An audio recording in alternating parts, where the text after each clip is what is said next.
If you were born around the year 1900 in China, you inherited a war-ravaged country from your parents.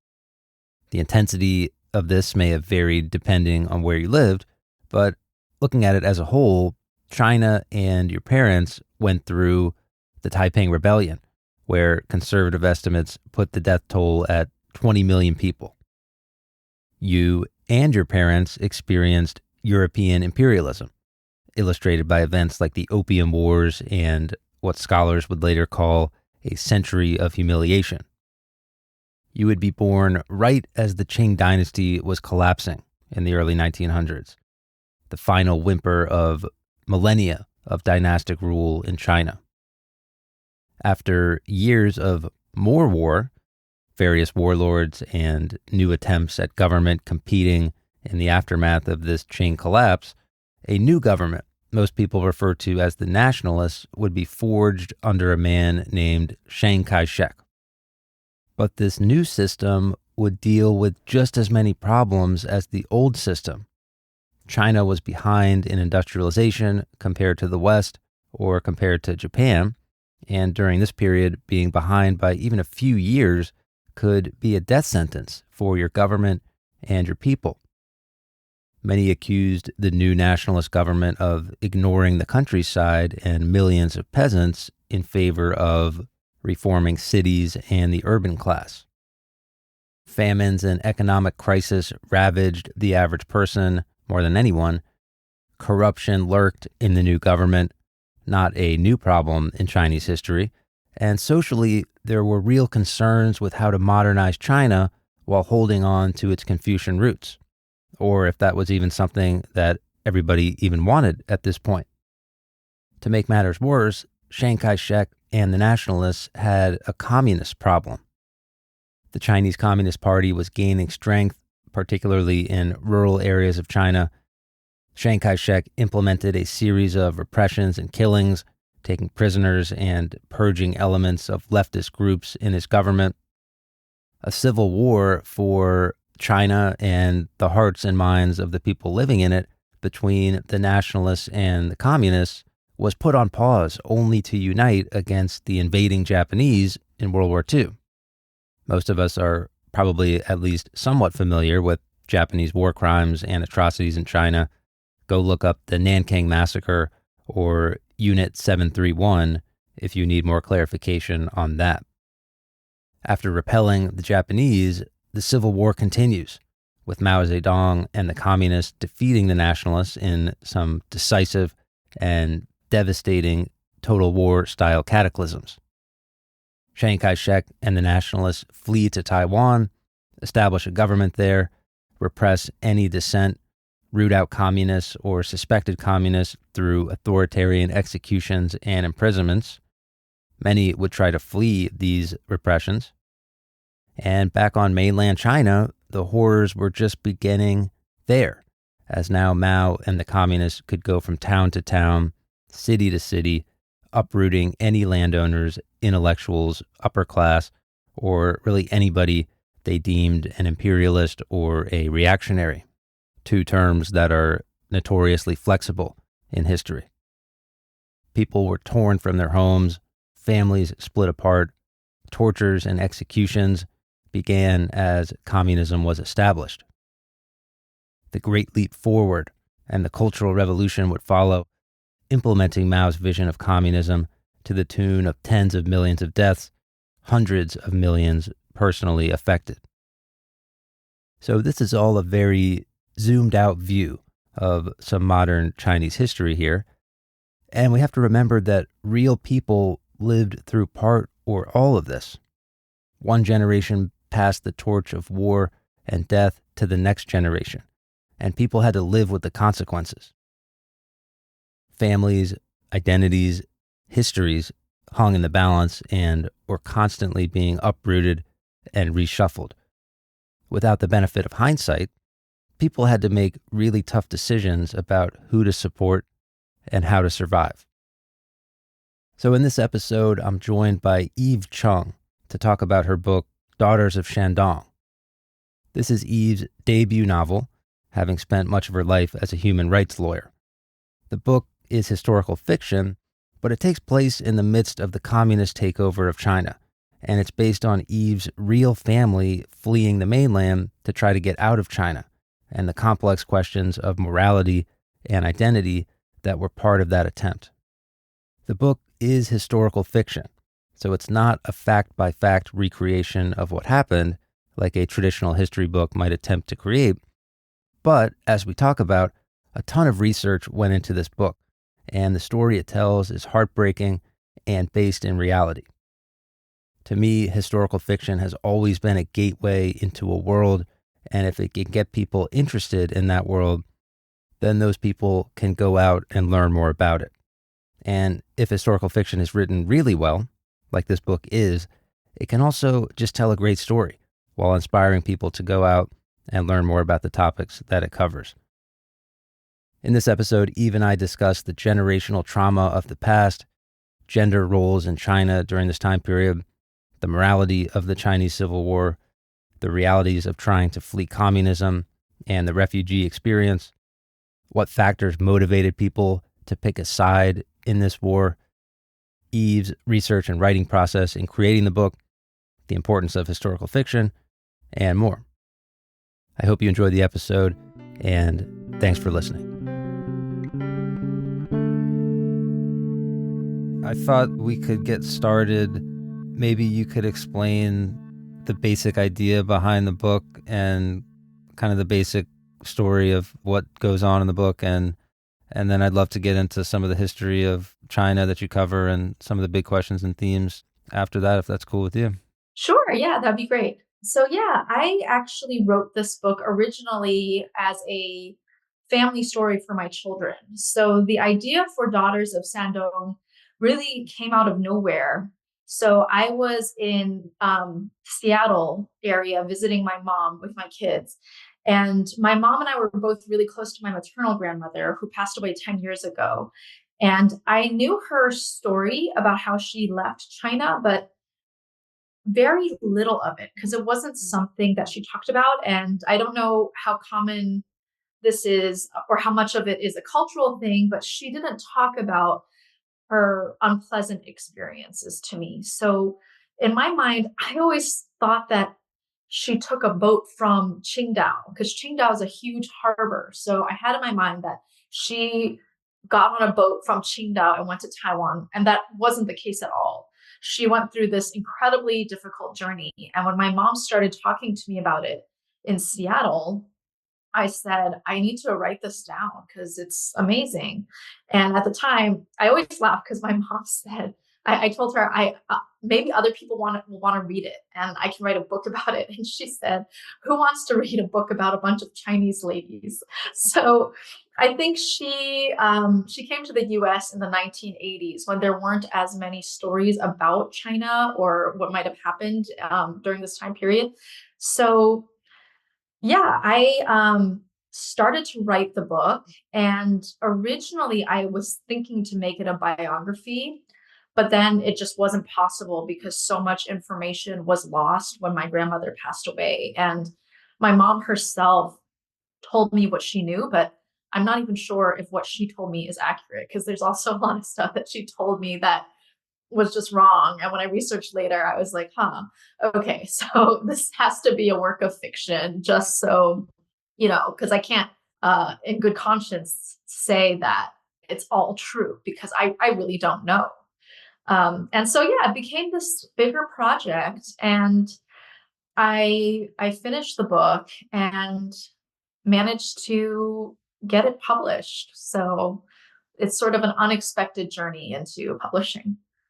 I guess the main focus of the book, historically speaking, is kind of the end of the Chinese Civil War, where the communists led by Mao Zedong are getting close to achieving total victory over the nationalists.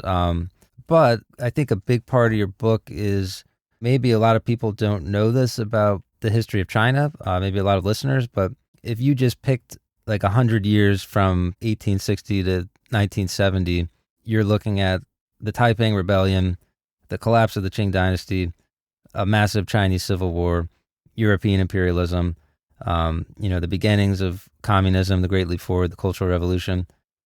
So you're literally looking at a death toll of hundreds of millions of people, maybe. And each generation kind of carries that baggage with them and sort of passes that on to the next one. So was that something you were aware of, this sort of idea of generations kind of passing down historical trauma to the next generation? Was that something you were thinking about as you wrote the book? Not at all. And it's something that I've been asked about quite a bit. And I spoke to someone who is a therapist about generational trauma. And she told me a bit more about it because I really didn't know. I mean, I knew a little bit about it. Like I read a few articles, but she was explaining that I guess you are already in your mother's body when your mother is in your grandmother's body. And through that, trauma can alter the DNA and it can alter your DNA. So, um, yeah, it's possible to be affected by these experiences. And I see that a lot in my mom's behavior. And I think when I study the war, I understand a lot of my mom's eccentricities more. Especially, for example, she's a very anxious person and she's always she grew up during the martial law period in Taiwan.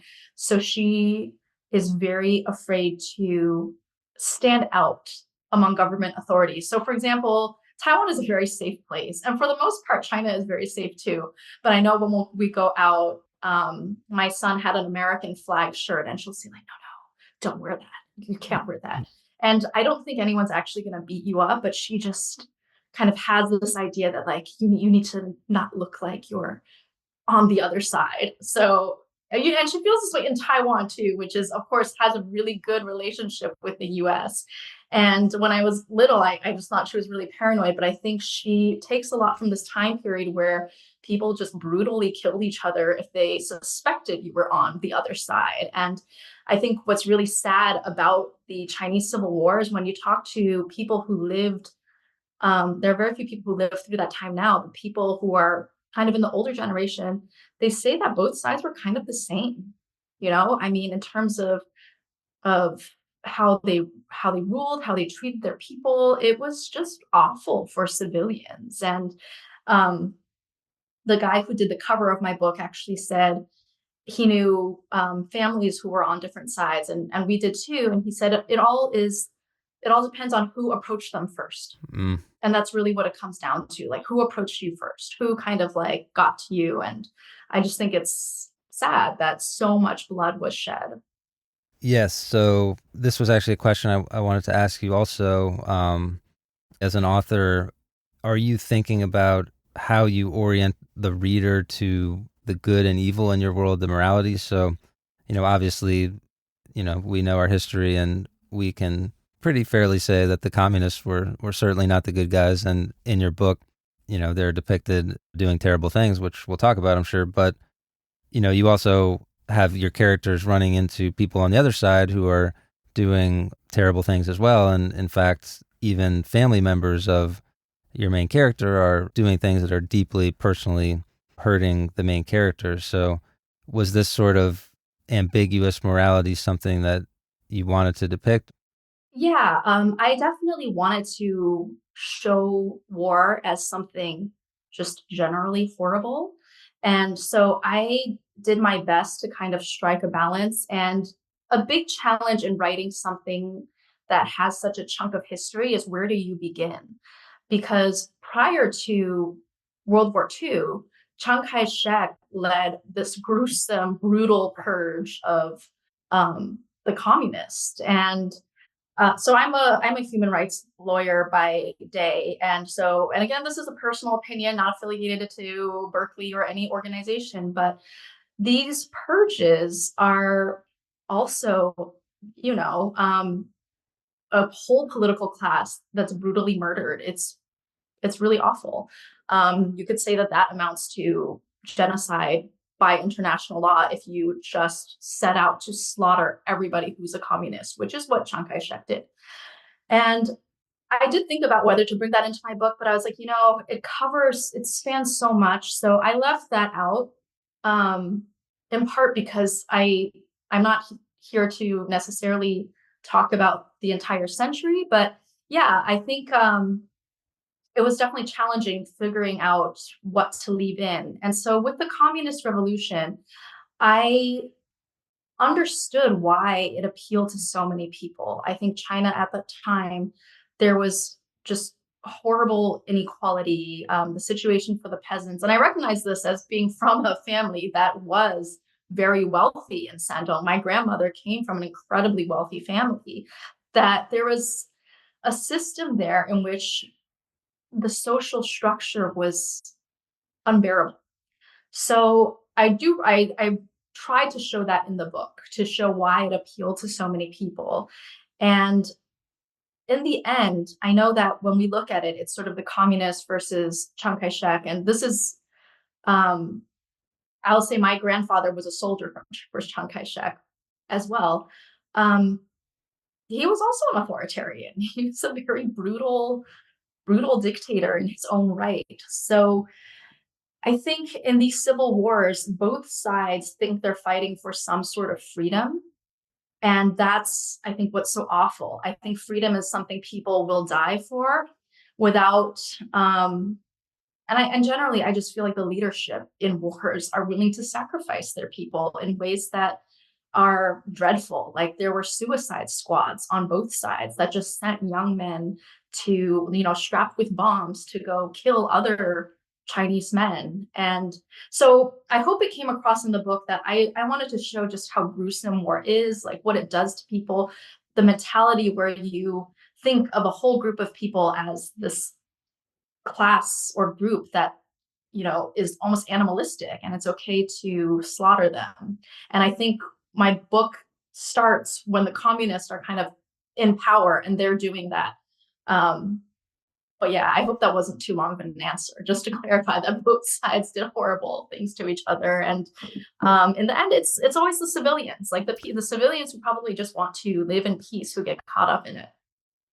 I think that comes across in the book. And I think anytime, like you said, there's a civil war or there's a revolution or probably just any war in general, there's this sort of sense of paranoia, right? So, especially with something like a civil war where a neighbor who owns land and is in the high status of the old Confucian society, literally the next day the communists come in and that person is now, on the bottom of the social status. So it's kind of like neighbor versus neighbor. There's friends and classmates who Mhm. are split up.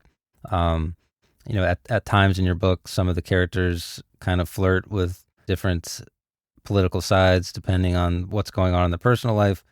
And I guess I wanted to ask you, like, do you think that people, this is a big question, but do you think people historically do things based on like their ideology and their belief system? Like, do you think people are, becoming communist because they're reading, Mao Zedong and they're really believing what he's saying? Or is it more of like a practical kind of psychological thing based on relationships and, social status and these types of things, or some combination?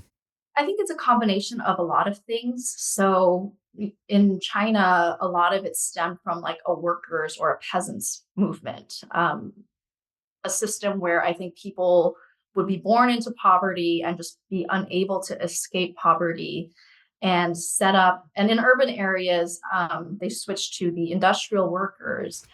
And I can see I can definitely see the appeal. I think even in the US, we talk about situations where people are working in ways that are unsustainable, and there is an inequality of wealth. And again, it's a personal opinion. But then when you look at Asia in the 1950s, a lot of the communist movements were tied to independence movements or some type of, or they're like deeply intertwined in resisting colonialism and imperialism. And I think that's where, at least from the US side, I think we saw it very much as communism versus democracy. And then it was really problematic because then we go and support these like horrible autocratic rulers.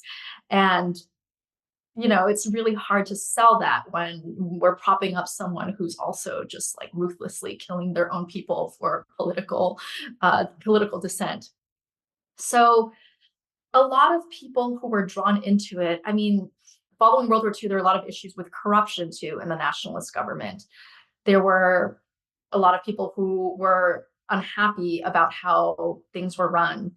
And I would say that in China, in some ways, it feels very arbitrary. But this is also hindsight, right? I mean, in both cases, there was a time when I think they were trying to broker a split government between the nationalists and the communists, and it was actually the nationalists who said they didn't want to do it, and then they ultimately lost the war. But I don't know, even in the US, I just think it's very divided. Although, I mean, that's a separate issue. I think that the communist movements in the end are tied to so many other things that they're not really purely communist. So you talked about how a lot of the appeal of communism might have been as sort of a replacement system for all of the terrible things that were happening at the time, and people may have seen an opportunity to kind of put the past and all that, we called it generational trauma, but all of the horrible things that had been happening over the last couple hundred years, people found an opportunity maybe to go in a different direction, right? So maybe you could describe the Confucian patriarchal system that a lot of your characters are operating in more towards the beginning of the book, I guess. Yeah, so I mean, I will say the communist ideology was a lot more friendly to women initially. So there was a lot more in terms of equal rights for women, but still, I don't think that was really their focus either. I mean, there were a lot of issues with discrimination on both sides. I would say that prior to World War II, there was already kind of a movement for women's human rights, but that was mostly in the educated circle, which is very small. And that time, not many women got an education, but those that did were already pushing for their rights. And World War II really kind of destroyed so much in Asia. I think there was a trajectory somewhere, including the war between the communists and the nationalists, that started before World War II. Then the Japanese invaded, and they both kind of put a pause and said, okay, we'll unite briefly and fight the Japanese. And in that sense, I feel like China didn't really get a break. You had the warlord brutality, and then World War II stopped, and then the Civil War resumed. So, sorry, specifically for for gender issues, you asked about Confucian values, right? Yeah, like sort of filial piety and why that was upsetting for Hyde, the main character. So I would say so the communists also were very much like getting rid of Confucian values. So I think if you were a young woman, like in Dee's case, if you are pushing back against that, the Communist Party might be more of an ideal because the nationalists, I think, were more traditional, though they also had their own kind of women's equality initiatives that weren't neither were great. Like nobody's women's equality initiatives were that great in 1949. But in Hai's case, I don't think she understands to resent it till later. And I think the issue is you're so ingrained in it that few people think of it as something to resist. It's kind of just like this is the way the world works, it's part of nature. And I think that it's hard, especially for a child who's brought up this way, it's hard to understand that something is unfair when your whole life you're told like, well, you can't do this for the family, that's why you don't get like the nice food or you don't get these things. It's explained to you in a system and then everyone agrees with it, so that's also the problem. And maybe you could explain a little bit about what actually was the treatment of females and the gender discrimination that was happening. Because I think people might put a modern lens on things and think, oh, gender discrimination means, one thing, but, what might unfair gender balance have looked like, say, in 1930 or 1920?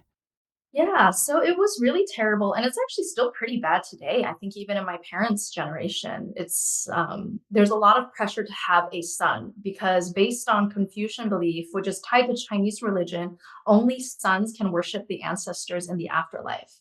And as a result, every family has to have a son. Otherwise, there's this idea that you will starve in the afterlife because nobody sends you offerings. And for me, when I was growing up, that was still something that we were told. So my paternal grandparents were very focused on having a male heir. And it was just something like everyone just knew about it. Like, you have to have a son. Like, oh, they only have daughters. So sad. Um, it was common even. So Hai, for example, is a boy's name, but it was not uncommon to name your first child a boy's name, even if it's a girl, because you're so hoping for a son. And then Dee's name, I actually took that from a family member because she was a younger sister, and she got a name that essentially meant female brother. And I think that it just caused so much pain. I think many people know about all the baby girls that were up for adoption in China during the one child policy, because girls were kind of considered disposable. And it wasn't just the afterlife thing, but in life, in theory, parents live with the son. And if you're a daughter, you take care of your in-laws. You don't take care of your own parents. So people would say when a girl gets married, you throw a bucket of water out the door to signify that she can never come back because she is part of the other family. And I think that, of course, people love their daughters, but actually, I shouldn't say that. I think there's a lot of families that just like didn't care about their daughters, especially if they had a lot. So, even in my dad's generation, my dad has a sister who was given up for adoption. It's I think in my book, it sounds like something very far away, but there are people my age who grew up very much affected by this imbalance. And I think you're right. With a modern lens, we look back at some of the actions that are kind of like, no, people didn't really do that, but they did. Like, there was horrible cruelty to women who didn't have a son. One of the things that's most heartbreaking in the book is Hai is kind of growing up in that environment, and she's a kid, so she probably doesn't understand the full Mhm. scope of it. But, there's talk of, well, the communists are going to come in, and like you were saying earlier, there's some communist ideology that appeals to women, and it's, going to be a class-based system that is going to provide opportunities for women. And then sure enough, within, one day of meeting the communists in the story, Hai is basically tortured. And here are these people who are saying, Mhm. we're going to make things better. We're going to improve the Confucian system and give opportunities for women. And yet here they are torturing a girl. So it's kind of like a double-edged sword, and kind of like you were saying, the realities of war are not always equal to the idealism. Mhm. Yeah, and I think that's part of why, they saw her as the enemy. They saw her as representing um, a class of people that they hated. And in that sense, I don't think they saw her as a child at all. They saw her as representative of an oppressor. And it was horrible for her because, again, it's based on my grandmother, she was 12 when this happened. And just to say as well, Nai Nai, the mother-in-law, is also based on a real person who was just like brutal. I mean, it was just a very abusive mother-in-law character. What's interesting to me is I think people have asked me, is Nai Nai exaggerated, or the horrible mother-in-law is a trope. But it's a trope for a reason because so during that time period, the suicide rate in China for women was highest among women in their early 20s who just got married, in part because they left their parents, went to live with their husband's parents, and there was kind of this cycle of just women who grew up abused by their mothers-in-laws and becoming abusers themselves. So, yeah, Nai Nai was a real person, and she was really horrible to my great grandmother.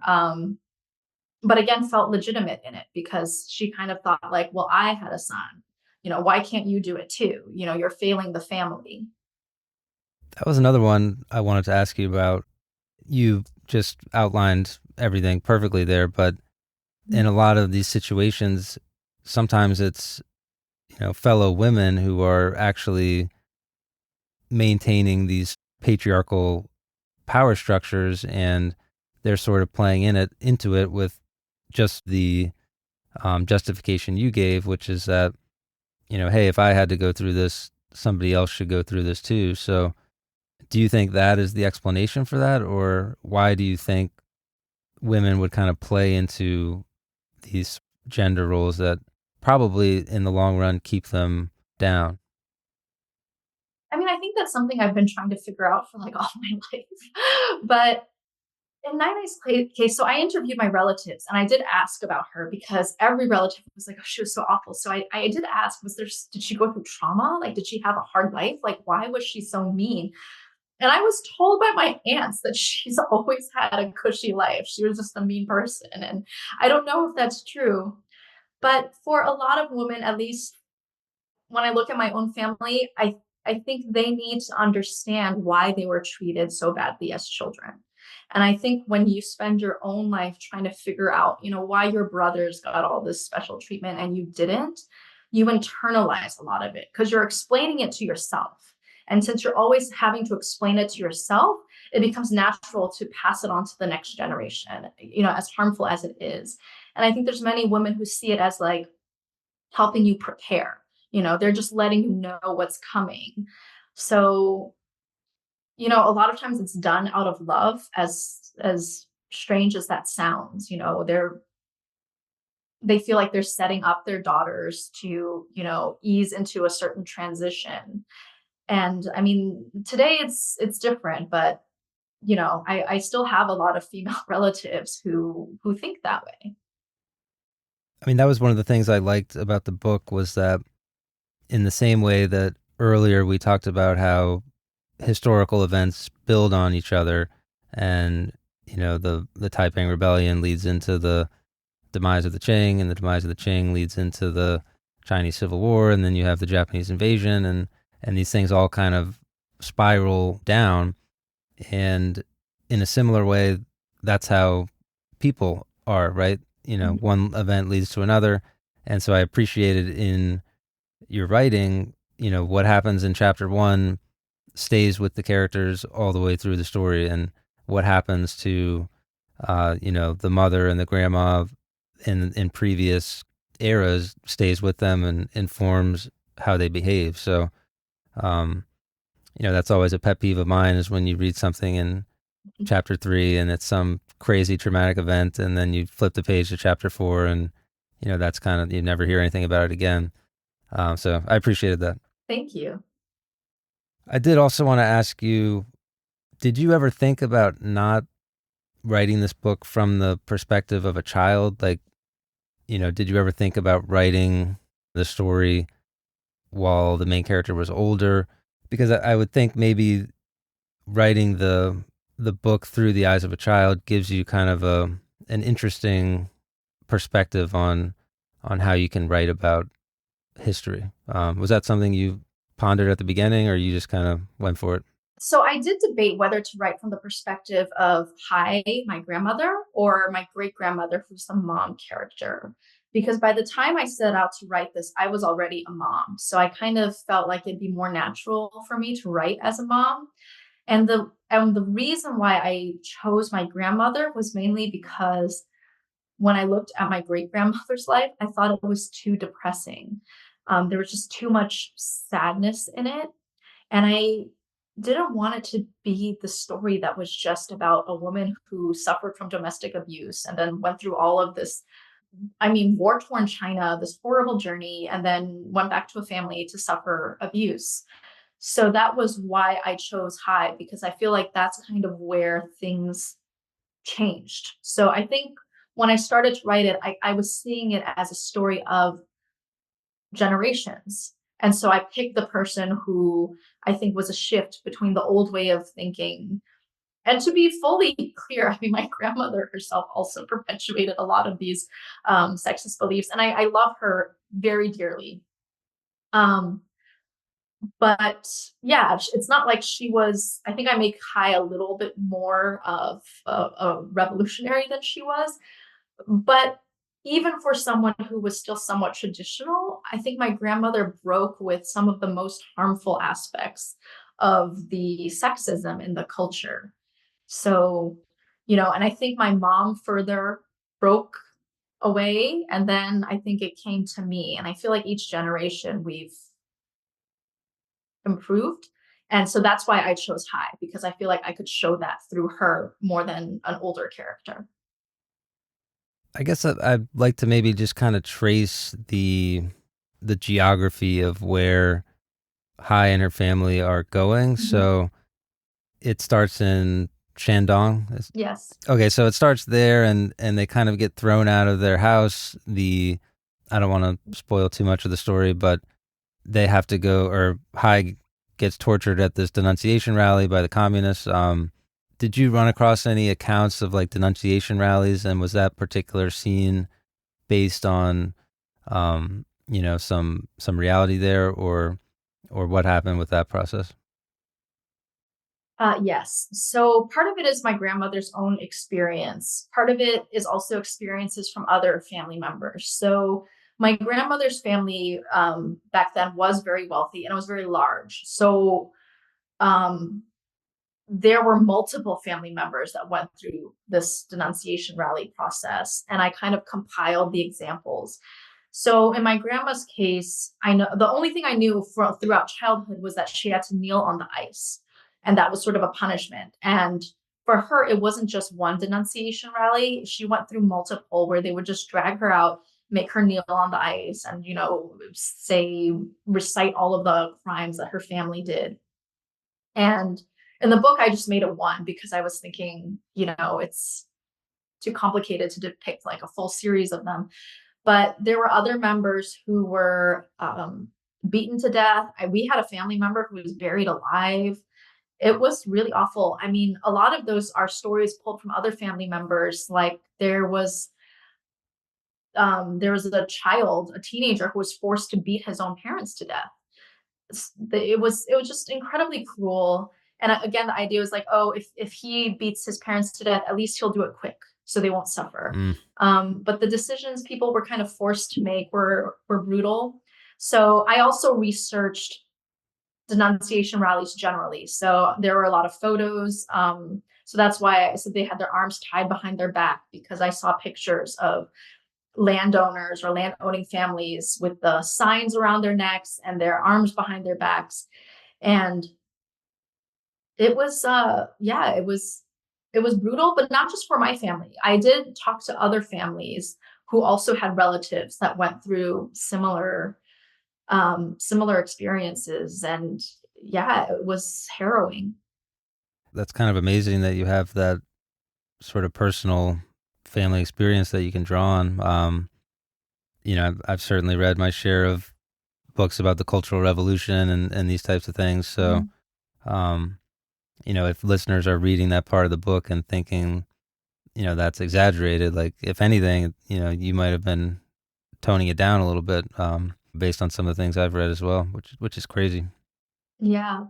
So then the family is refugees at this point. They make it to Qingdao, which is a pretty major city on the coast, and from there they make it to Hong Kong. So, and from Hong Kong to Taiwan. Did you find any information when you were researching about sort of actual people who were making that journey, trying to escape, going from the countryside to the city, living on the streets, being homeless, finally making it to Hong Kong, where it turns out things were not so great, uh, believe it or not, there, and trying to get out? Maybe you could talk about what that was like, reading and writing about that.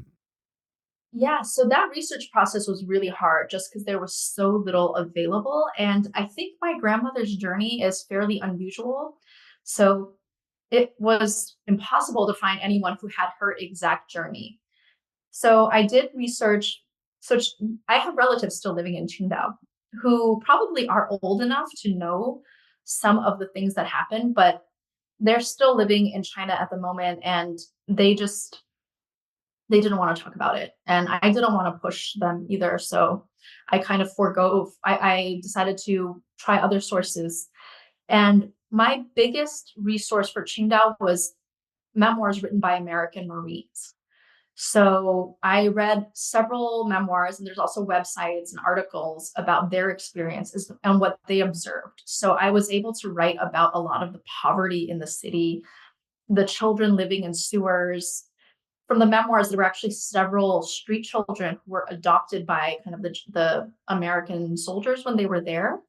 But then when they left, it was really bad because then those kids actually just got beaten to death by the other kids because they were kind of seen as like traitors Mm, in certain ways. I think there were one or two that actually got brought to America with the soldiers, but it was just most I not that there were that many of them. I think there were maybe like three because there were that I read about. Maybe there are more, but so Qingdao, that was the setting, and a lot of my information about the journey was interviewing my grandmother's sister. So her younger sister, who I don't want to say D is based on her because I didn't know the sister at all. But I guess in terms of age difference, she's 1 year younger than my grandmother, and she's still alive. So that's how I learned that the train took 8 days. And she talked about how dirty the train was.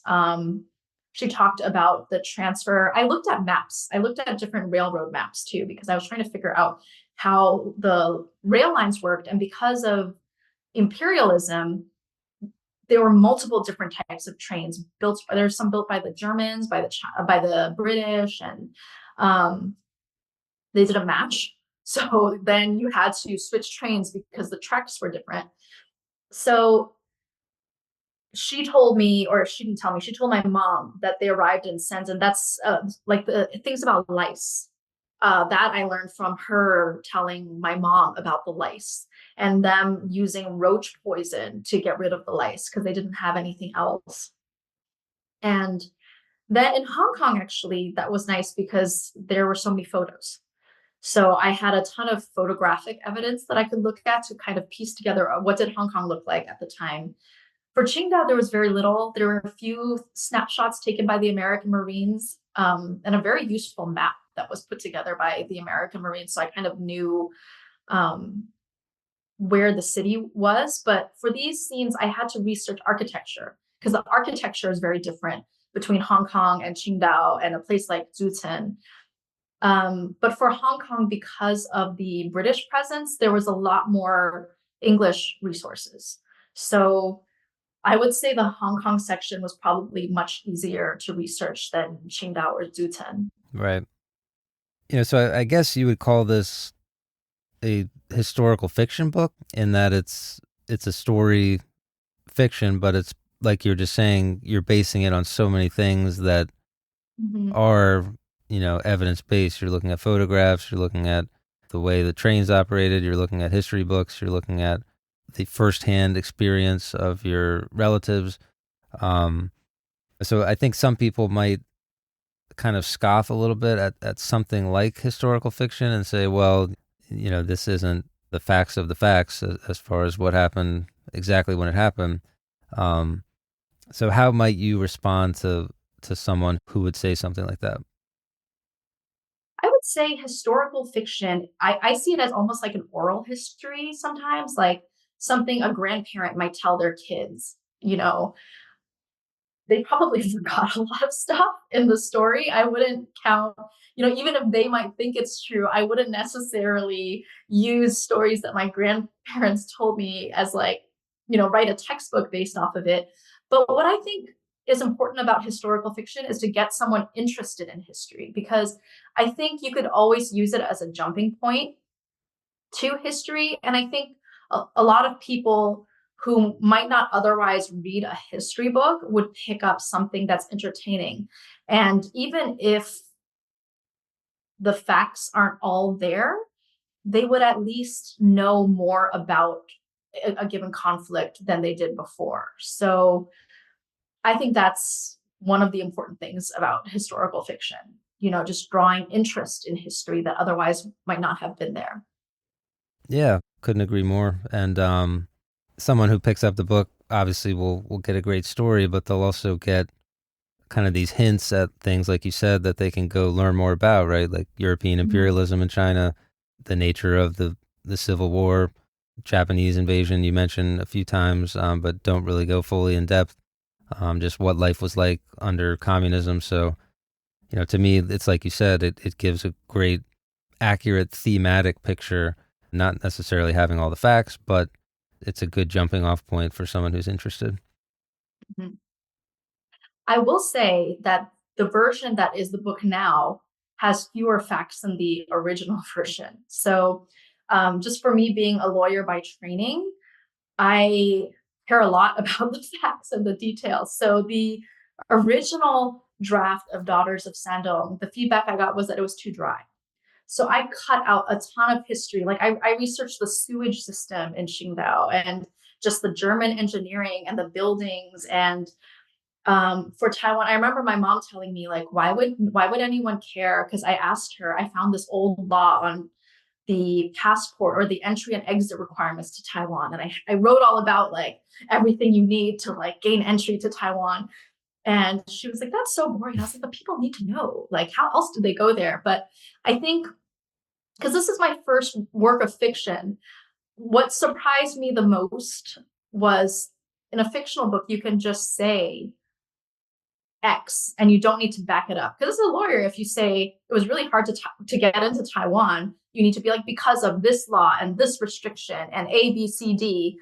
But I think in a work of fiction that's for entertainment, you don't need all of that heavy stuff. So yeah, this version is much lighter than my original draft Yeah, like and probably easier to read. you kind of asked a question that I didn't ask that it was somewhere in there was like it's probably harder to write this type of book because just reading it like you're so obviously caring about doing the history part of it right, but you're also writing the story. It's like you said, where you write a story, you can just kind of let it rip and write whatever you want. But here, it seems very obvious that you have that interest in the history and kind of a desire to make that do right by the way it actually happened, even if it's not totally shot for shot. Yeah, and especially I'm fascinated by military history and different battles. So a lot of the strategic battles in the communist revolution and the Chinese Civil War were also fascinating. But then of course like not really relevant to my story. So um I mean even just the battle of shoot. I'm actually not even sure of the Chinese pronunciation because I read all this in English, but I think it's Xuzhou, Xuzouh, which was one of the largest battles in the entire 20th century, you know, with I think 500,000 people on both sides. I mean, that was massive. So originally I also had maybe like 10 paragraphs about this series of battles, which I think got cut to maybe like a paragraph and a half just because like I love it. So I'm like, you must want to read this too. And later I was told, no, no, no, go back to the people who are starving. Like you don't need to go into, how this general committed suicide in his bunker and how like this place was sieged or under siege. And anyway, Yeah. yeah, I digress.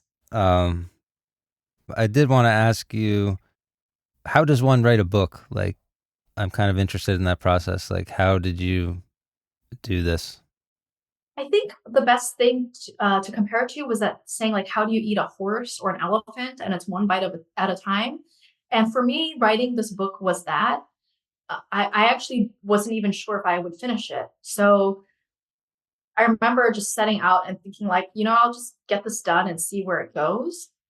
But I was afraid that I would give up on it. So I kind of worked on it obsessively.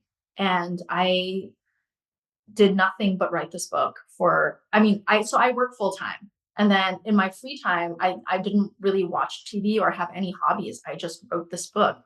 And then finally, I remember writing the last sentence and thinking like, oh, I wrote a book. And at that point, it was much longer than this version because of all that history. And I sent it to friends to read. But yeah, it was just kind of like steadily cranking out words and calling my mom and being like, I have 20 pages, I have 50 pages, I have 100 pages.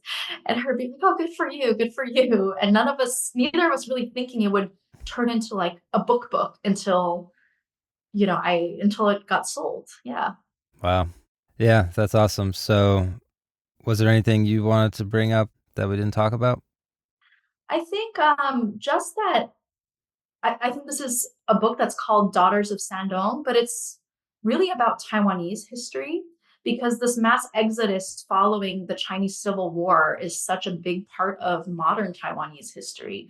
So I know some people were surprised that I'm a Taiwanese American. And again, it's because my parents were born in Taiwan because their parents fled from China. So, yeah, I guess it's a historical period that kind of like touches on the communist era, but it's really more about the refugee exodus following the Civil War.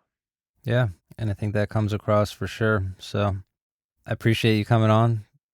Thank you. Thank you for having me. Yes, this was a lot of fun. Hopefully I'll get the invite for the next book whenever that comes. Yes, of course. Thank you so much. All right, thank you. Appreciate it.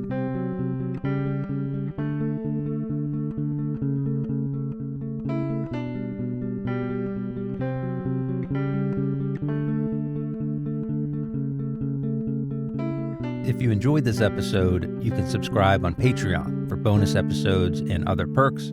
You can also join the Patreon for free to get a monthly recommendations email and a sneak peek at what's up next. You can support in other ways, of course, by leaving a rating or review in your podcast app, by following on social media, YouTube, TikTok, Instagram, etc., by sharing with a friend, or simply by continuing to listen. You can also sign up for the email newsletter that I've been working on. Links to all of this stuff are in the show notes.